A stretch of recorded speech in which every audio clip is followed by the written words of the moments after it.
America loves to call itself the greatest country on earth, not one of the greatest, not historically influential, not powerful. No, the greatest, as if it's a fact of physics, as if gravity bends for bald eagles, as if reality signed an NDA. And the wild part? This myth survives not because it's true, but because it's repeated so loudly that questioning it feels like heresy. So today we're doing something radical. We're not vibing. We're not reminiscing about the 1950s. We're not doing movie montages with jets and slow-motion flags. We are comparing nations as they stand, right now.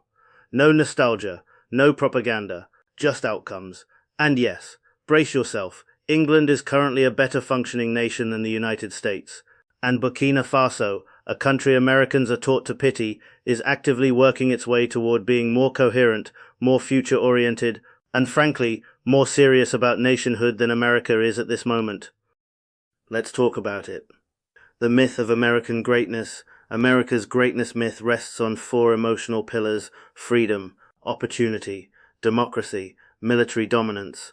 Notice something missing: healthcare, education, social mobility, public trust, longevity, stability, the ability to exist without being financially annihilated by bad luck. In America, freedom has been rebranded to mean freedom from responsibility by the state.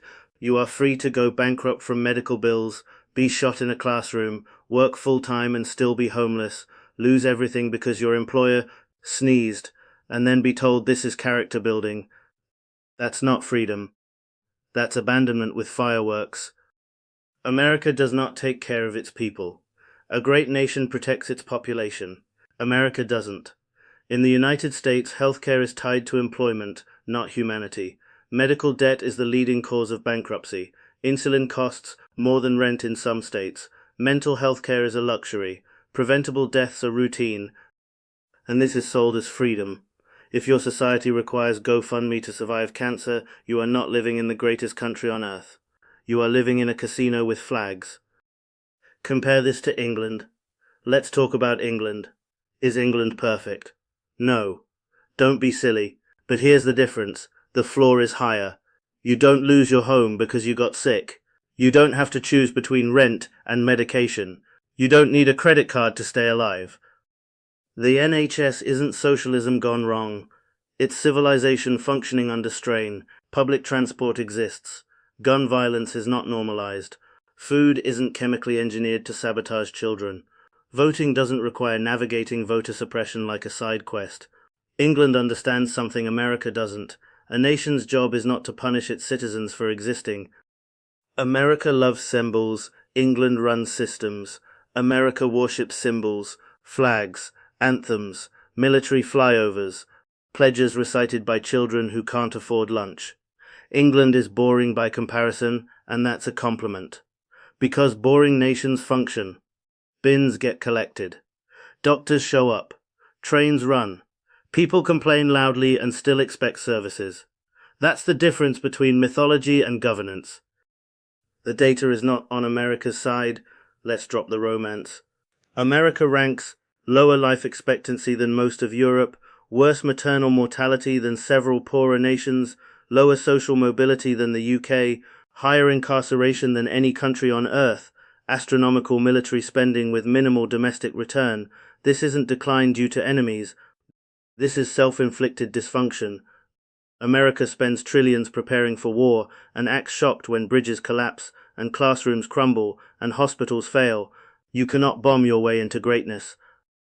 America confuses power with well-being. America is powerful. That's not in dispute. But power is not the same as health.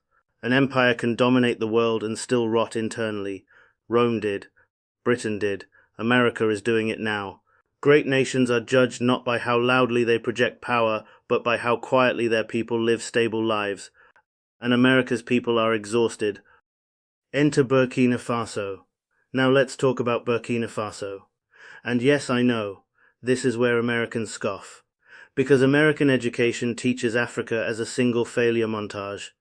But Burkina Faso is doing something America refuses to do. It is thinking forward.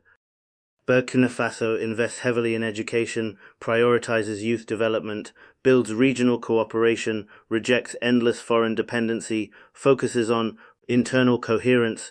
Is it richer than America? No. Is it safer than America today? In some ways, yes. And more importantly, its trajectory is upward. Trajectory matters more than status. America is obsessed with status. Who's number one? Who's dominant? Who's exceptional? Burkina Faso is focused on direction. Where are we going? Who are we building for? What kind of future are we designing? One nation is protecting a fragile myth, the other is constructing capacity, and history does not reward nostalgia, it rewards adaptation. America is at war with the future. Here's the brutal truth: America isn't losing because it lacks resources, it's losing because it refuses to modernize. Climate denial, anti-intellectualism, culture war addiction, hostility to expertise, moral panic politics. While other nations are planning decades ahead, America is arguing about whether reality itself is political. You cannot build a future while denying the present. Why Americans get so defensive? Because the myth is doing emotional labor the system refuses to do. If America admits it's not the greatest, then the suffering wasn't noble, the debt wasn't necessary, the grind wasn't virtuous, the empire wasn't benevolent. That's terrifying. So the myth is repeated louder, angrier, with more flags. But volume doesn't make lies durable. Reality always collects. The real test of a great nation keeps its people alive, educates them without lifelong debt, heals them without punishment, allows failure without annihilation, plans beyond the next election. By that standard, England, flawed but functional, passes. Burkina Faso, limited but forward-moving, is climbing. America, wealthy but internally broken, is stalling. Let's be precise now. No theatrics, no chest thumping, no coping slogans. America is not the greatest country on earth. That statement doesn't mean America has no value. It doesn't mean Americans are stupid, lazy, or immoral. It doesn't mean the culture hasn't shaped the world. What it means is simpler and more devastating. The claim of greatness no longer matches the lived reality of the nation. And when a country keeps insisting it's exceptional while its people are exhausted, indebted, sick, divided, and unsafe, that gap becomes dangerous. Because myths don't just lie, they delay correction. America keeps pointing to its past like it's a credit card that never expires. World War II, the moon landing, civil rights victories that had to be dragged out of the state kicking and screaming. But history is not a pension. You don't get paid forever for what you used to be. Greatness is not inherited, it is maintained. And right now, America is not maintaining anything except denial. Here's the part nobody in power wants to say out loud. America has the resources to be the greatest country on earth. That's the tragedy. The money exists, the talent exists, the technology exists, the labor exists, the knowledge exists. What's missing is political will and moral seriousness. Instead of asking how do we make life better for people, America asks how do we keep the myth alive long enough to survive the next election. Instead of investing in health, education, housing, and infrastructure, it invests in spectacle, fear, and distraction. That is not strength. That is rot management.